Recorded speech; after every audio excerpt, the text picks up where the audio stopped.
A gente está iniciando hoje o primeiro módulo do nosso curso, né? Como combater os super ricos, lições marxistas. Muito bom ter vocês aqui com a gente esse sábado à tarde. Queria colocar para vocês, assim, para a gente manter um pouco do jeito que está mesmo, né? Para a gente conseguir manter a internet mais estável, etc. Que eu vou estar coordenando a mesa hoje.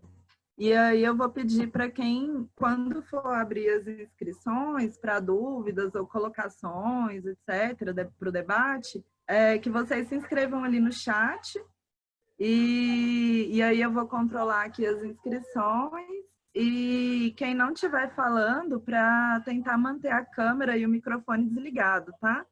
Porque aí ajuda na conexão de todo mundo, senão fica muito carregado.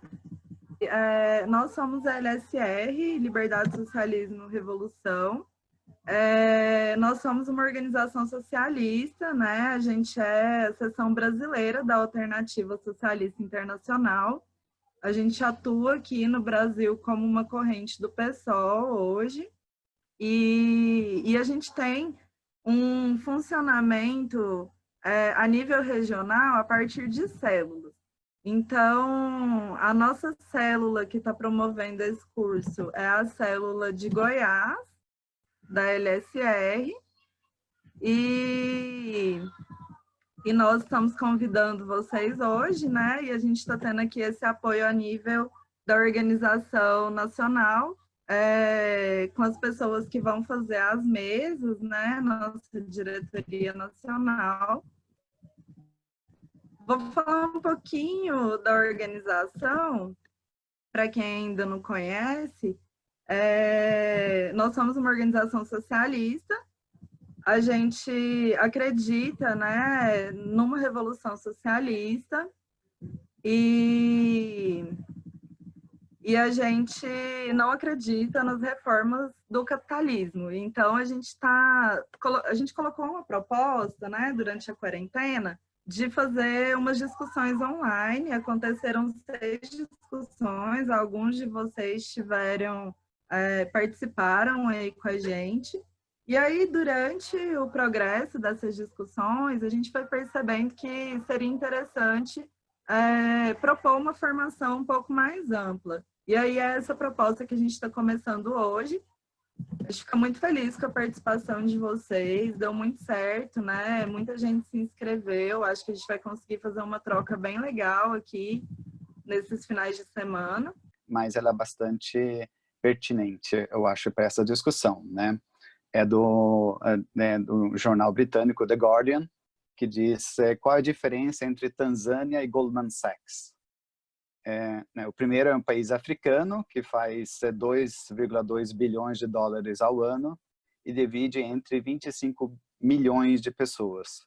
O segundo é um banco de investimentos que faz 2,6 bilhões e divide entre 161 pessoas.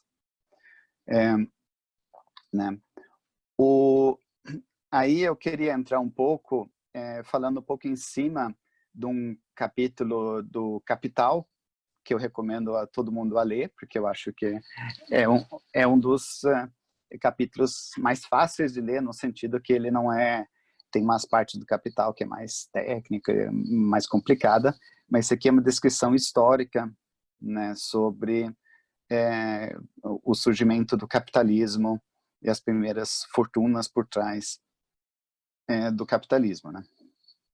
E uma das frases do Marx para descrever um pouco o surgimento do capitalismo é essa, né? Que o capital nasce escorrendo de sangue e lama por todos os poros da cabeça aos pés. Né? O capítulo é o capítulo 24 do primeiro volume, do primeiro tomo, que chama a chamada acumulação original, né? Uma das primeiras frases ele coloca que um dos sentidos, né? Tem um outro sentido que a gente vai abordar mais, é que a chamada acumulação original nada é, portanto, senão o processo histórico de divórcio de produtor e meios de produção. Né? O que aí tenta mostrar um pouco quais são esses elementos que ele levanta nesse capítulo e depois o que aconteceu depois, né?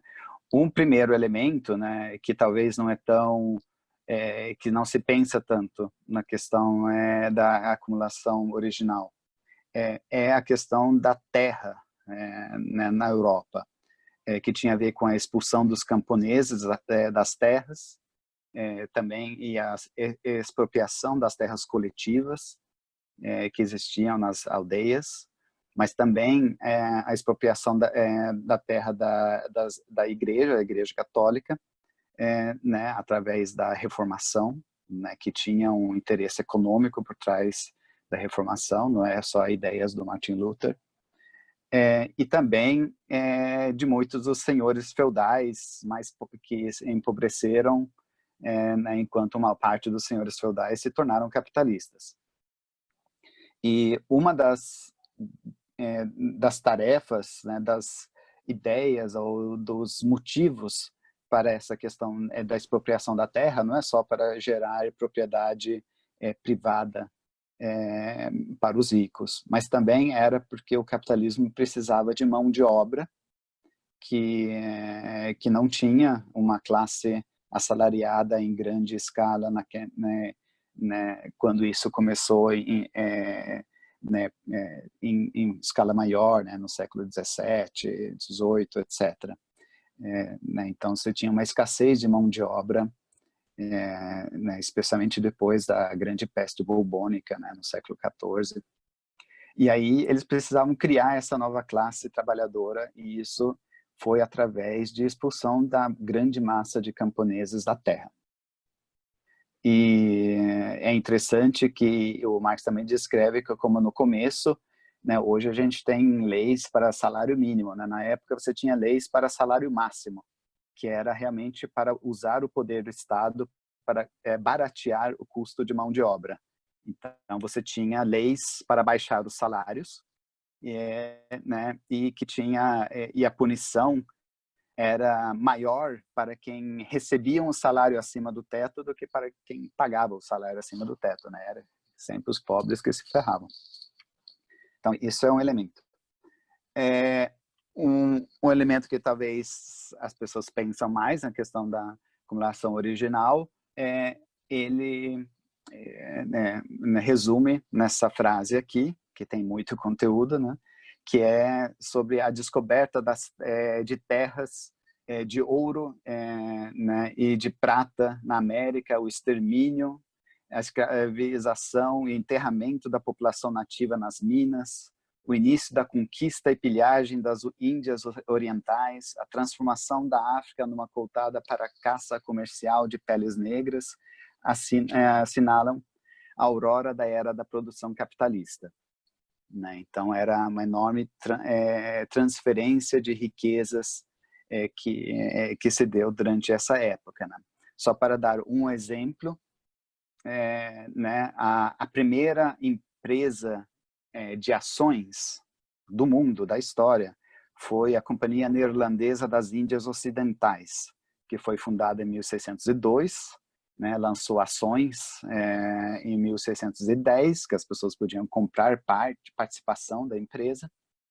Em 1669 era a empresa mais rica do mundo, tinha 150 navios mercantes, 40 navios de guerra, né, 50 mil funcionários e um exército privado de 10 mil soldados. E cada ano quem investia né, 1.000 florins, ou qual é a moeda que ele usava na época, recebia 400 de volta cada ano. Então eram enormes lucros que se faziam, e esses lucros iam, grande parte ia direto para o bolso para essas pessoas. Então isso aqui eram empresas que tinham um exército próprio, né, era uma linha tênue entre pilhagem e comércio.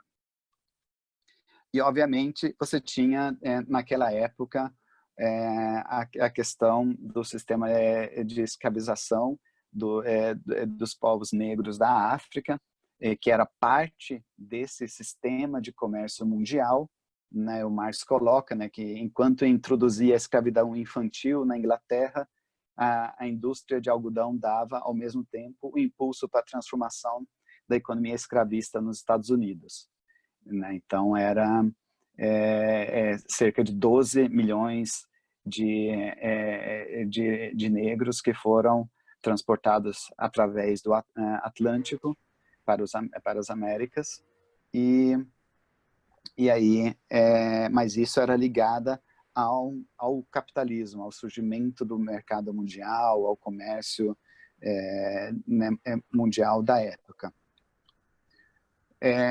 E interessante também, né, que ainda extremamente atual, talvez uma das coisas que menos mudou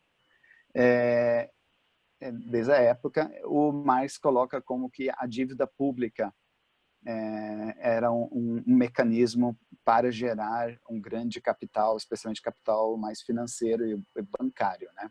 Então, ele coloca que a dívida pública torna-se uma das mais energéticas alavancas da acumulação original, uma vez que a dívida do Estado tem seu suporte nas receitas do Estado, que tem que cobrir os pagamentos anuais por juros, etc. O sistema de impostos moderno foi complemento necessário do sistema de empréstimo nacional.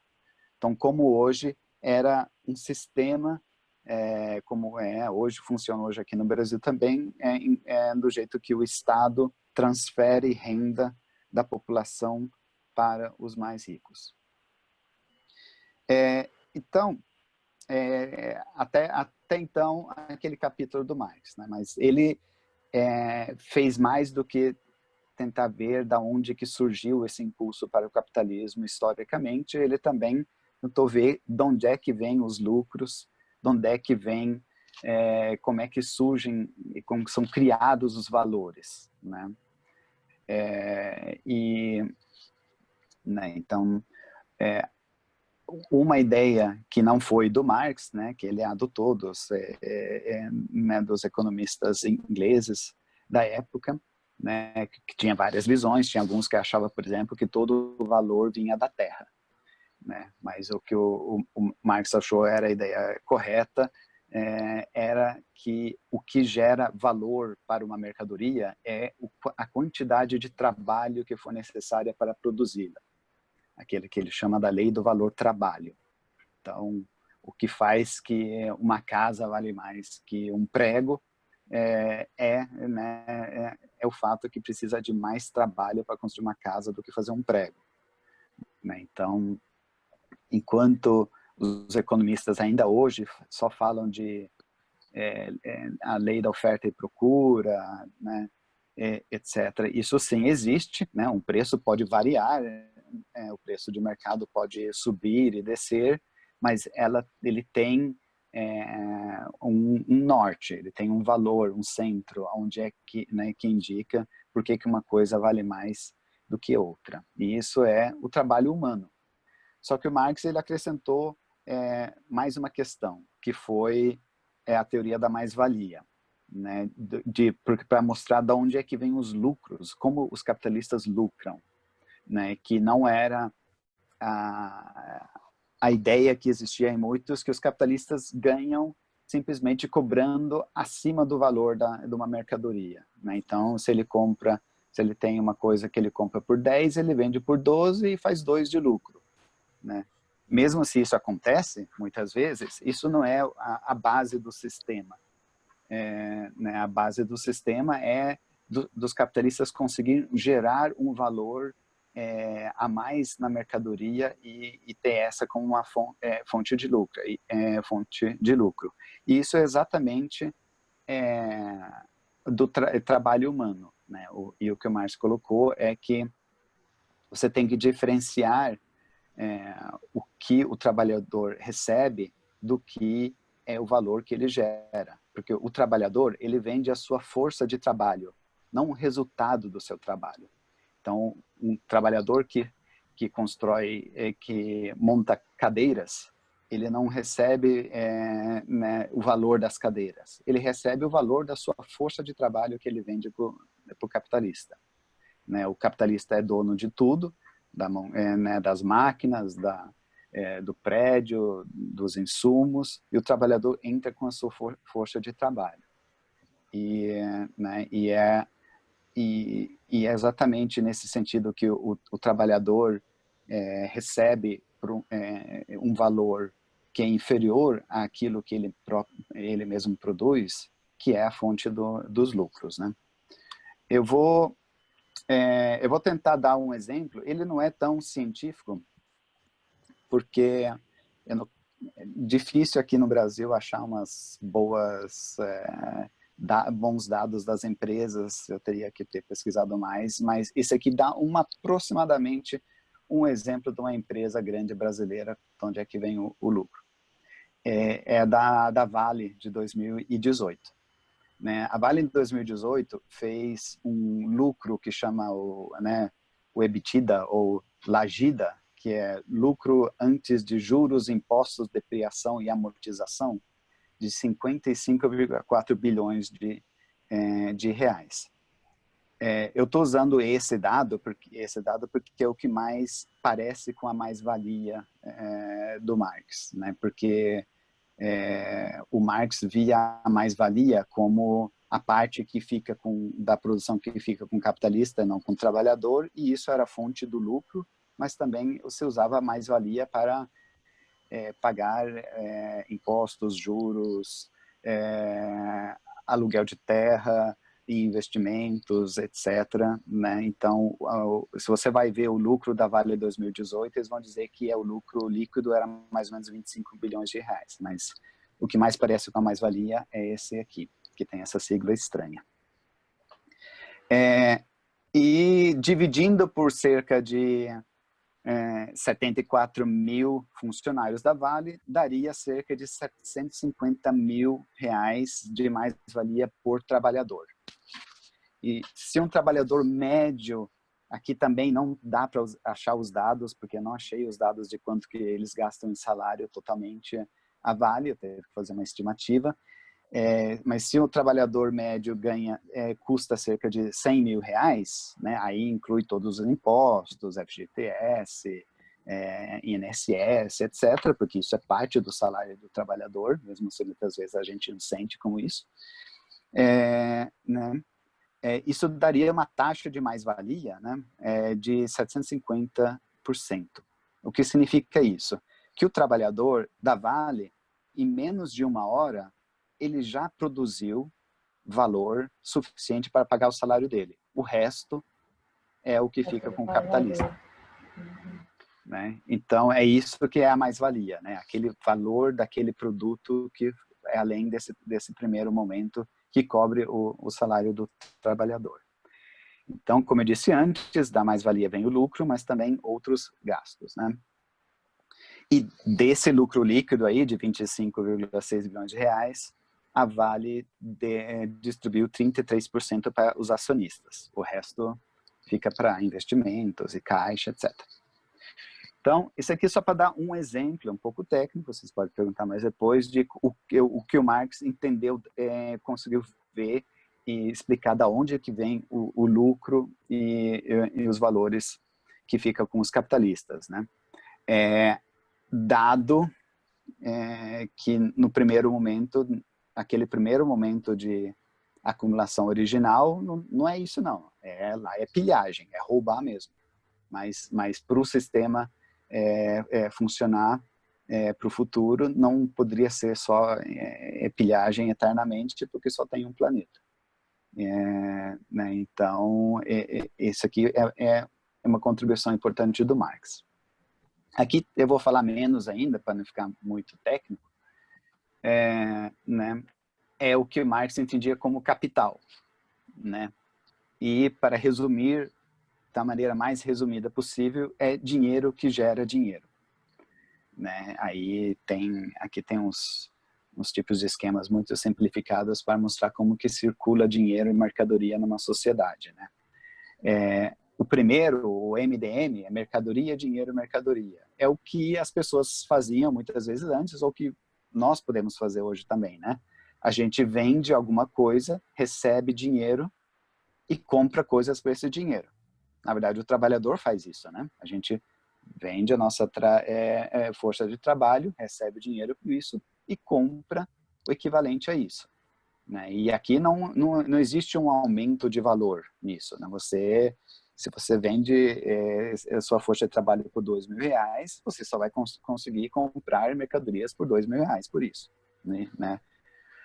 Os capitalistas, eles fazem o inverso. Eles têm dinheiro e eles compram mercadorias para gerar lucro, para ter um valor acima, né? Era por isso que simboliza o D com apóstrofe. Né? E era exatamente qual a mercadoria que gerava mais valor é a força de trabalho, né? Então, mas o dinheiro usado nessa função de comprar mercadorias para gerar mais valor do que tinha antes é o dinheiro na função de capital, como Marx dizia. E tem um modelo mais direto aí de circulação, que é simplesmente o sistema financeiro, os bancos, né? Eles têm dinheiro, emprestam dinheiro e recebem mais dinheiro de volta. Não tem nenhuma mercadoria envolvida nisso. Mas o importante que Marx colocava é que isso é só possível se o valor já tivesse sido gerado em algum momento. Isso vai ser importante depois para o capitalismo, né? Porque o dinheiro não gera valor em si. Ele só, né? Então, o sistema financeiro ele só pode redistribuir valor que já é gerado em outro lugar pelo trabalho não pago dos trabalhadores. Depois de Marx, essa questão da acumulação original ainda teve um grande passo importante, que foi a colonização da África, né, que só terminou no final do século XIX, né, em cima daquilo, no estilo mesmo de roubar o máximo possível, né? Então você teve a partilha da África, né, e depois que um pouco finalizou esse processo de acumulação original. E a partir disso, o capitalismo entra em uma era nova, né? Que o Lenin escreveu um livro que chama Imperialismo, que pode ser interessante ler também, que um pouco como é que como é que o capitalismo moderno naquela época funcionava, né? E que muito disso vale para hoje ainda. Eu vou falar um pouquinho sobre isso para entender a lógica, né, de como o capitalismo se desenvolveu. Aí o Lenin colocou que o imperialismo ele tinha 5 características, né? E então, primeiro é a concentração da produção e do capital levado a um grau tão elevado de desenvolvimento que criou os monopólios, né, e que esses desempenham um papel decisivo na vida econômica. Apesar de existir leis anti-monopólios, muitas vezes, porque os monopólios se tornavam uma ameaça contra o próprio sistema, muitas vezes, né? Os monopólios continuam surgindo, né? Como a gente tem muitos monopólios hoje, né? Tipo o Google, por exemplo, é um monopólio, né? Porque é uma característica que o Marx já colocava, né? Que a concentração do capital, o capital vai crescendo, vai concentrando, etc. E naquela época que o Lenin colocava, isso era muito explícito, as gigantes empresas né, nacionais e até internacionais. E isso marca o mundo de hoje, né, as multinacionais, etc. Segundo, era a fusão do capital bancário e o capital industrial, gerando o capital financeiro, né, que é dominado por uma oligarquia financeira. Que isso é um tema muito importante, hoje é extremamente importante, né, o poder dos grandes bancos, o setor financeiro, etc. O terceiro é a exportação de capital, que não era somente né, uma questão de você era um grande poder se você exportava muitas mercadorias, né? Os grandes poderes imperialistas, eles muitas vezes exportavam capital, né? Então, para investir em outros países e dominar a produção em outros países. E isso é fundamental hoje, né? A gente vê, por exemplo, a China tendo um enorme programa de investimentos internacionais que chama a nova Rota da Seda. E isso era uma característica. Uma quarta é associações internacionais monopolistas, de capitalistas, né, que partilham o mundo entre si. Então, é uma tendência de tentar criar blocos internacionais, como a gente tem o Cartel Internacional de Petróleo, o OPEP, mas também blocos como a União Europeia, etc. E o quinto era a partilha territorial do mundo entre as potências capitalistas mais importantes, né? Como a gente viu lá a questão da colonização da África, após disso não tinha muito mais mundo para ir atrás e colonizar. Né? E por isso surgiu a Primeira Guerra Mundial, que foi uma tentativa de redistribuir as colônias. Mas apesar de que alguns desses mecanismos hoje sumirem depois, eu acho que isso é um tema importante para entender que o capitalismo hoje ele ainda é o mesmo sistema, mesmo se esses mecanismos talvez mudaram de forma, a exploração manteve a mesma forma, né? O mesmo mecanismo. Por exemplo, hoje são poucas as colônias que restam diretas, mas ainda você tem um domínio econômico sobre as colônias que faz que elas não são, os países pobres não são independentes de verdade, né? Do mesmo jeito, a escravidão não era um sistema de pilhagem que funcionou por um tempo, mas não era o jeito mais eficiente para o próprio sistema como um todo, né? Mas isso não significa que hoje as desigualdades sumiram, né? Como eu vou falar muito sobre isso depois. Então, o sistema mudou um pouco na superfície, mas ainda é um sistema de exploração muito brutal. Eu vou dar alguns dados sobre isso. O primeiro é para mostrar, né, que apesar de que hoje não existe, não é mesmo as colônias, mas se você vê a desigualdade entre os países, ela só cresceu, né? Em 1913, o PIB per capita, né, se você divide tudo que é produzido no país por habitante, o PIB per capita dos países mais ricos eram 22 vezes maior do que dos mais pobres. Em 1970, isso tinha crescido para 77 vezes. Em ano 2000, era 267 vezes, né? Se você pega a média dos países mais pobres e ricos comparado com países mais pobres. E no ano passado, se você compara o país com o maior PIB per capita do mundo, que é Luxemburgo, dividido pelo país com o menor PIB per capita, que é Sudão do Sul, a diferença é de 412 vezes. Então, o fato de não existir esse colonialismo direto não significa que significa só que o capitalismo achou jeitos mais eficientes ainda de explorar. Aí, só para dar uma resumida na questão de como se desenvolveu a questão da política econômica no mundo, 2 passos bem simplificados, porque isso ajuda a entender o capitalismo de hoje, né? Porque o capitalismo é um sistema que gera crises, eu vou falar sobre isso, e o sistema, né, e os governos tentam, obviamente, lidar com essa crise, né? Mesmo se a intenção mais importante é de fazer que a gente pague por essa crise, mas eles têm que tentar lidar de alguma maneira. E teve um momento que o liberalismo que regia o mundo no começo do século passado, etc., abriu caminho, na verdade, depois de uma grande crise, para uma intervenção estatal maior, né? Então, foi do liberalismo ao que se chamava do keynesianismo, né? Isso veio depois da Grande Depressão nos anos 30, que foi uma crise mundial extremamente profunda, mas também tinha a ver com uma radicalização depois da Segunda Guerra Mundial, né, onde quando o sistema capitalista estava extremamente desacreditado, junto com o aumento do peso da classe trabalhadora no mundo inteiro e a ameaça que existia de um sistema alternativo, porque na época você tinha a União Soviética, mesmo se era uma burocracia que tinha tomado o poder, né, era um sistema alternativo.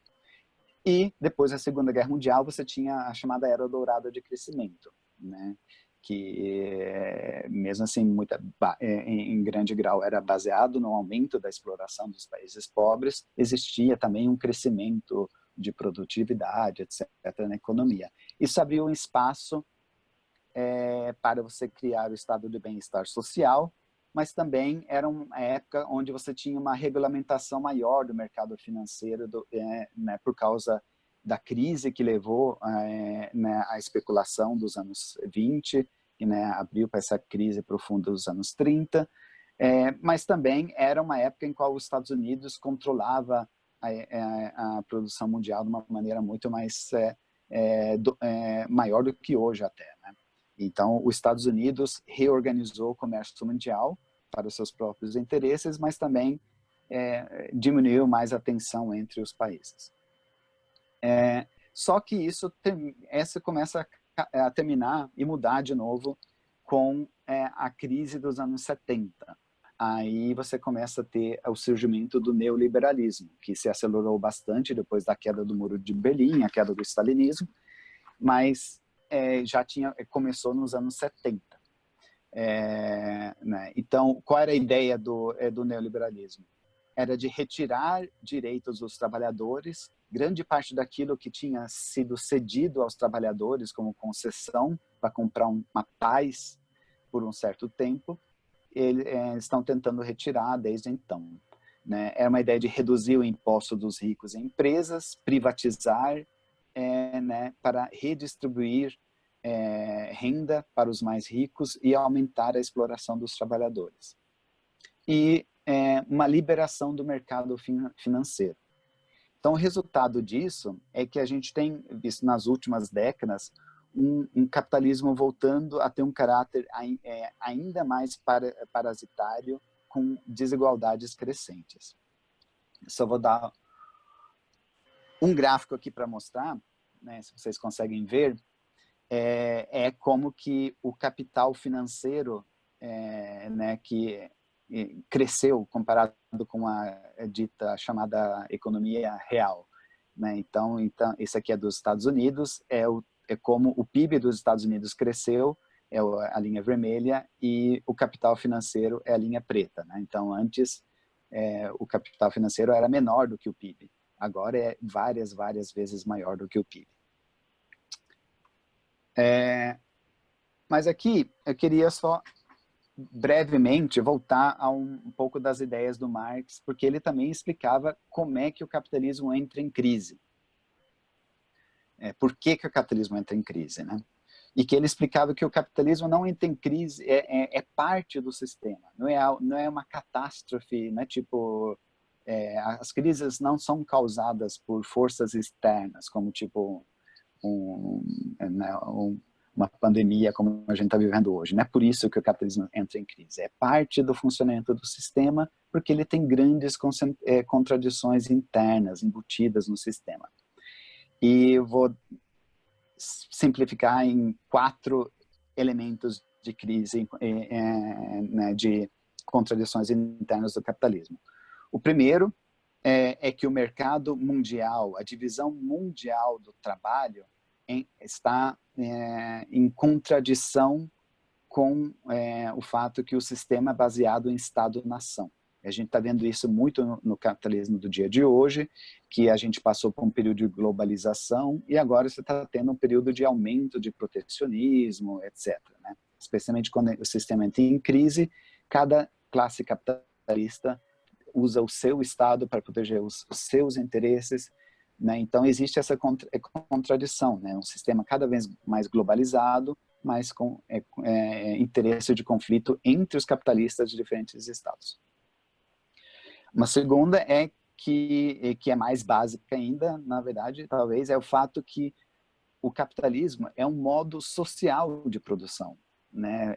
Não é mais cada um produzindo o seu próprio sapato, a sua própria cadeira. Né? E o caráter é cada vez mais social de produção. Né? E, ao mesmo tempo, a apropriação é cada vez mais privada e concentrada numa pequena minoria. Então, essa contradição entre um sistema que é global e social, mas que é controlado por cada vez menos pessoas, ajuda a gerar crise. E aí tem os mecanismos mais concretos disso, né? Primeiro é que os trabalhadores são cada vez mais uma maioria maior da população. No tempo do Marx, ainda uma minoria pequena da população mundial, mas cada vez mais os trabalhadores são a grande maioria da população. E os trabalhadores, em conjuntos, não podem comprar tudo o que produz. Então, existe uma tendência de excesso de produção embutido no sistema. E o outro é que só o trabalho gera novo valor, mas a tendência dos capitalistas para competir um com o outro e reduzir gastos é de aumentar a automatização.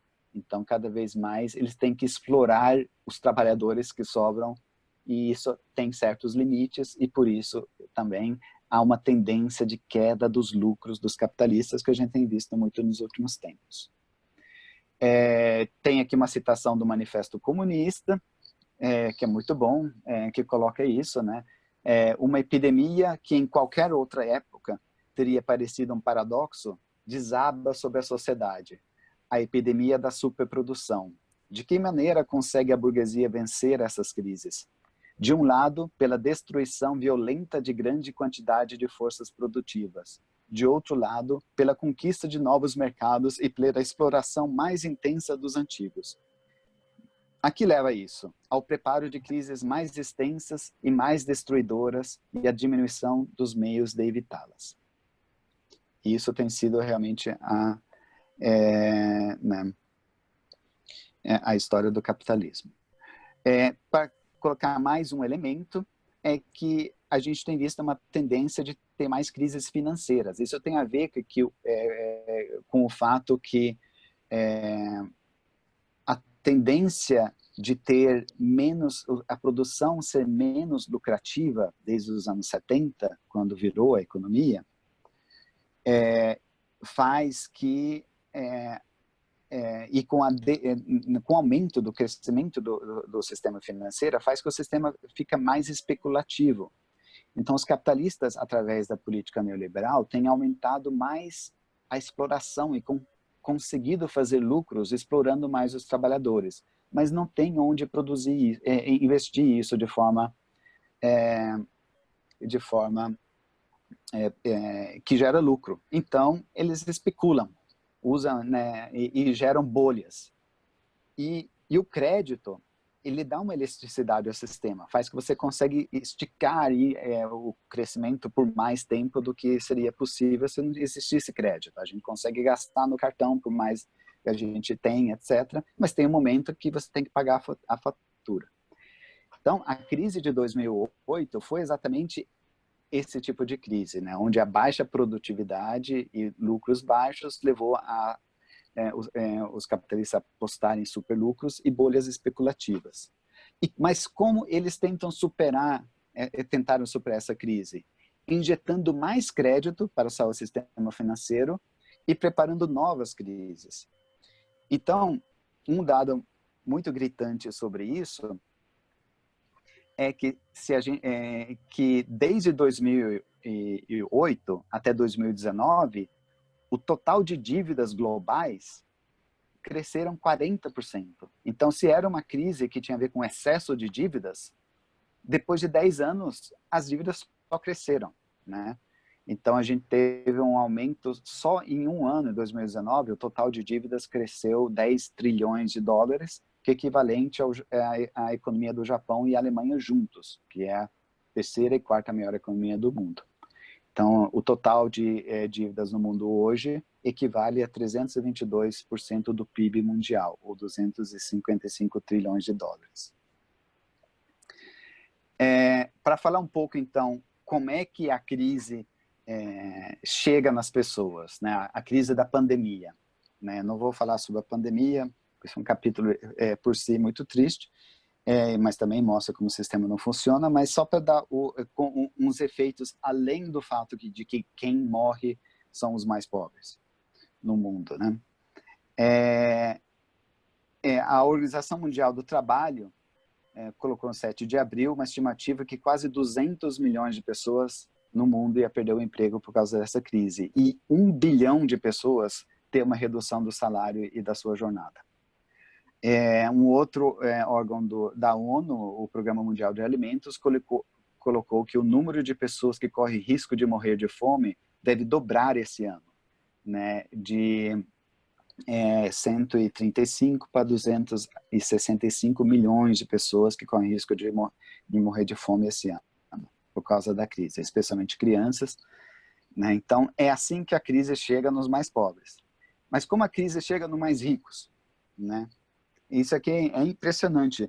O começo da crise foi uma enorme queda nas bolsas de valores, mas desde os programas de injeção, né, pacotes de resgate dos governos, a gente está vendo que as ações das grandes empresas estão crescendo para caramba. Aqui os números desde 1º de abril, como as 3 maiores empresas em valor de mercado, né, dos Estados Unidos, cresceram muito. Isso significa que os bilionários continuaram a ficar mais ricos, né? O Jeff Bezos aí tinha os seus 160 bilhões, Bill Gates, o Mark Zuckerberg, etc. Então, dá para ver, né, esse aqui é um pouco mais de dados para mostrar o resultado de tudo isso, né, do capitalismo moderno, como mostra que o capitalismo moderno ainda é um sistema brutal de exploração da humanidade, né? São mais alguns dados aí, se alguém tinha alguma dúvida, né? Que cerca de 3 bilhões de pessoas não têm acesso à água limpa no mundo, a metade da população mundial não tem acesso a um sistema de saúde básico,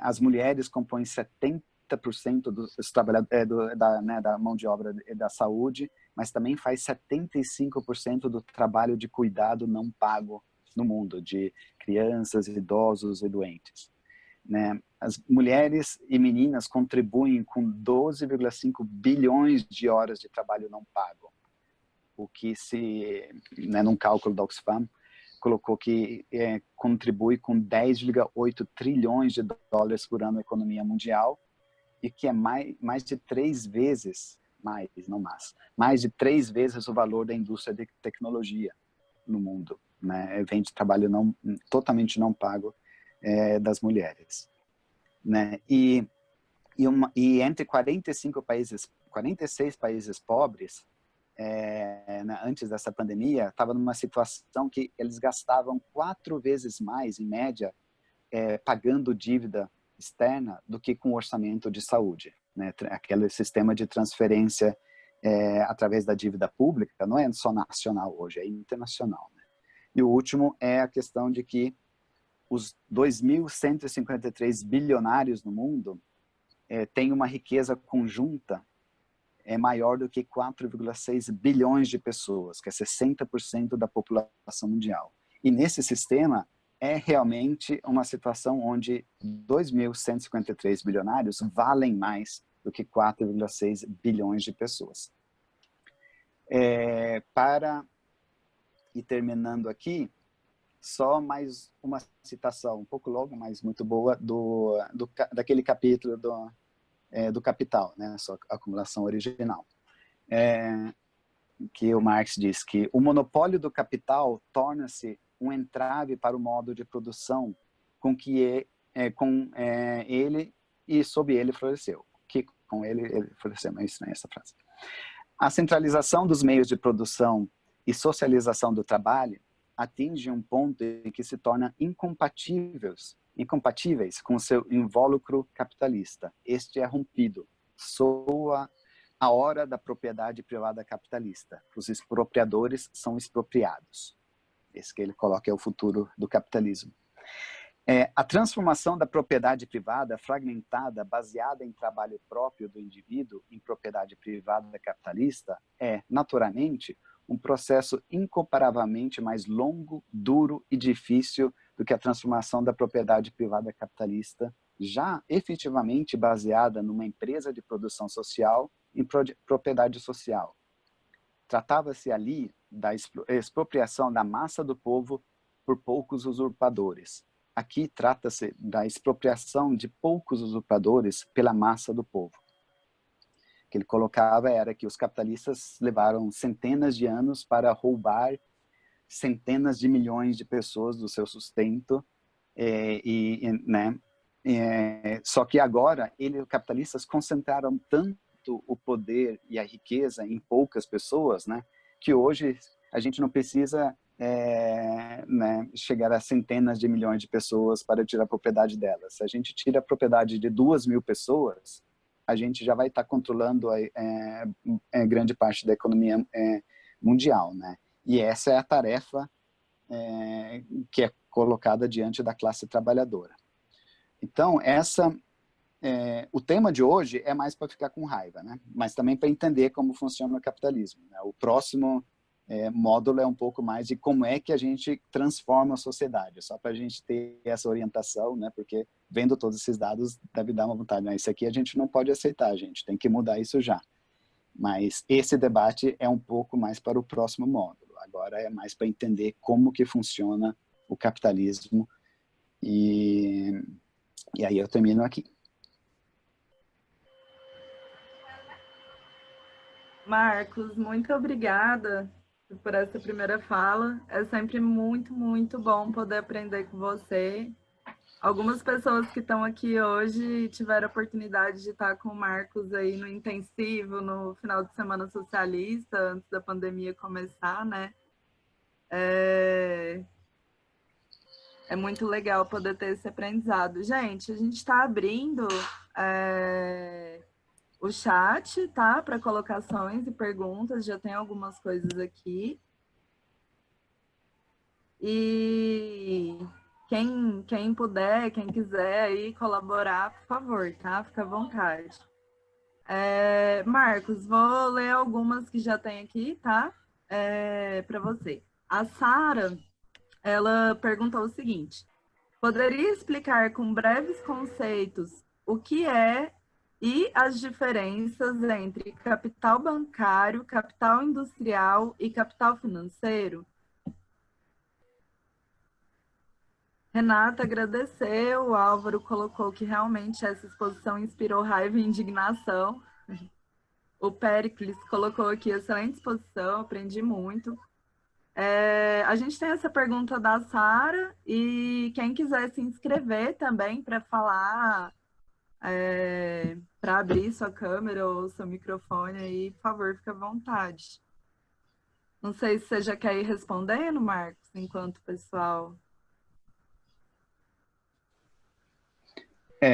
Eu posso responder sim, né? Senão, se tiver muitas perguntas, dá para ir acumulando, mas já que ninguém está inscrito, né? Bom, bem rapidinho, né?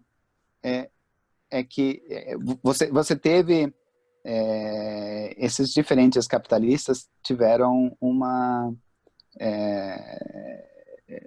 origens diferentes, né? A origem dos bancos, né? Na Veneza, Gênua, lá no século XIV, né? E as indústrias que começaram a surgir bastante no Flandres, na Grã-Bretanha, especialmente no século XVII.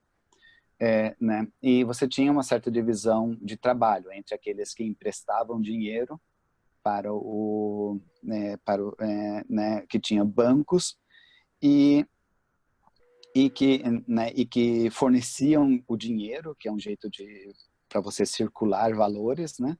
E aqueles que é o dono das fábricas. Então, né? O Marx também, na verdade, ele tinha uma outra categoria que era bastante importante na época, que hoje talvez não se enfatiza tanto, que eram os donos das terras. Né? Então, né? O que surge com o capital financeiro é exatamente quando você funde os dois. Né? Né? Então, é quando você tem... os bancos não só emprestam dinheiro para as empresas, mas como se torna donos de empresas. Ou empresas multinacionais grandes que abrem seu próprio banco. Então, hoje é bastante comum, por exemplo, que você tenha acontece aí, Né? Então, hoje, você tem grandes grupos que são dominados em qual você tem um banco por trás de um grande grupo de né, industrial, etc. Existe isso em vários países. Eu morei, por exemplo, na Suécia há bastante tempo, né? E lá você tinha aqui das grandes empresas suecas, são muitas multinacionais que a gente conhece aqui no Brasil, com Ericsson, SKF, etc. Você tinha alguma banco ou uma família industrial que, através de empresas, assim, dominava grande parte da economia, né? Então, isso que, né? E você tem hoje, muitas vezes você tem empresas que talvez tenha mais dinheiro com o sistema de empréstimo de dinheiro do que com as mercadorias que eles vendem, né? Então, tipo General Electric tinha um banco próprio, Toyota, é um dos maiores produtores de carro, por exemplo, que vários anos que eles ganhavam mais dinheiro com o lado financeiro de financiar a compra de carro das pessoas do que vendendo o carro, né? Então é essa a questão, é a fusão entre o lado bancário do capitalismo com o lado industrial do capitalismo que gera o capital financeiro, né, que o Lenin falava.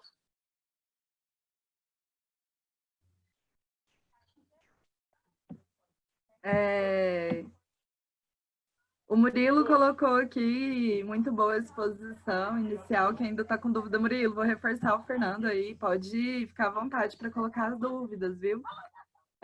Marcos, a Ana Terra perguntou o seguinte: você poderia falar um pouco sobre a relação entre neoliberalismo e globalização? Ninguém se inscreveu ainda, depois da pergunta da Ana. Sim. Então,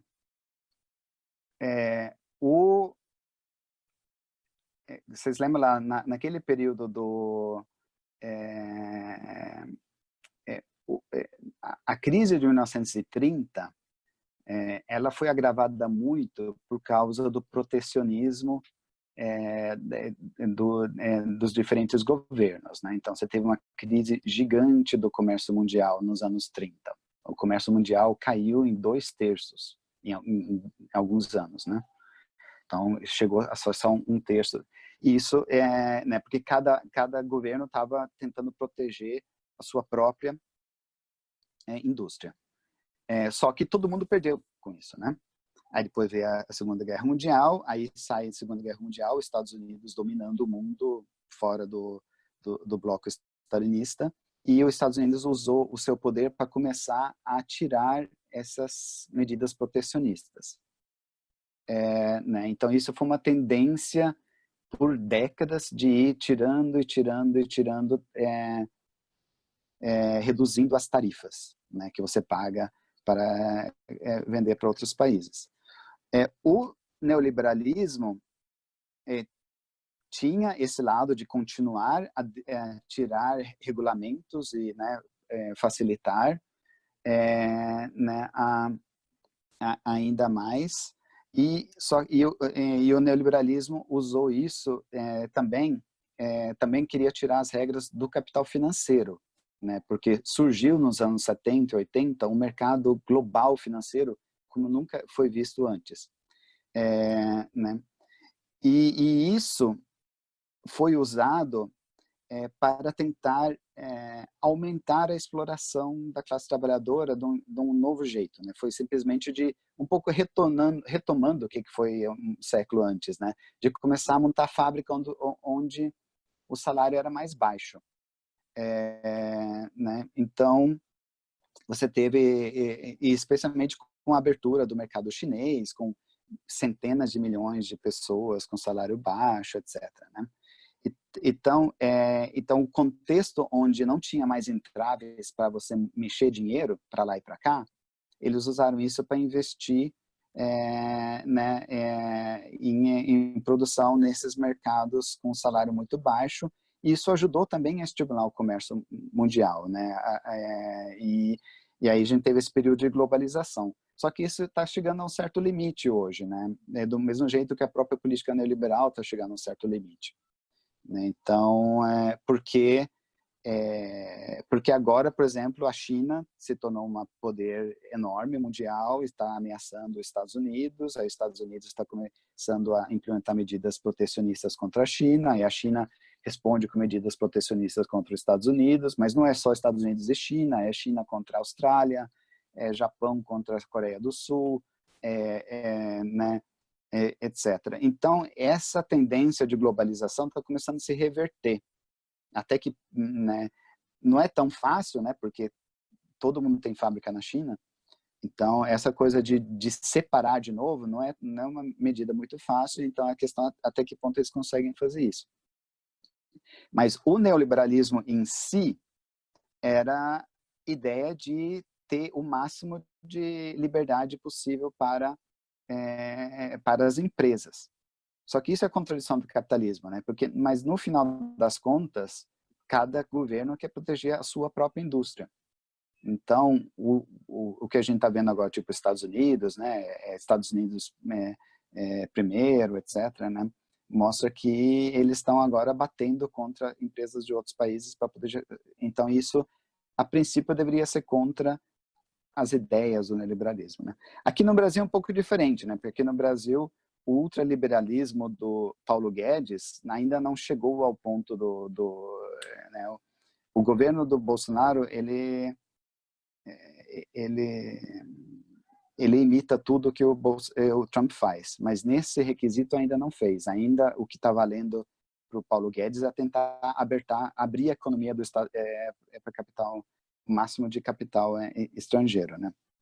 Então aqui ainda está valendo. Então dá para dizer que não dá para dizer que o neoliberalismo é tipo a causa primária da globalização, mas essa política de liberalização do mercado financeiro ajudou.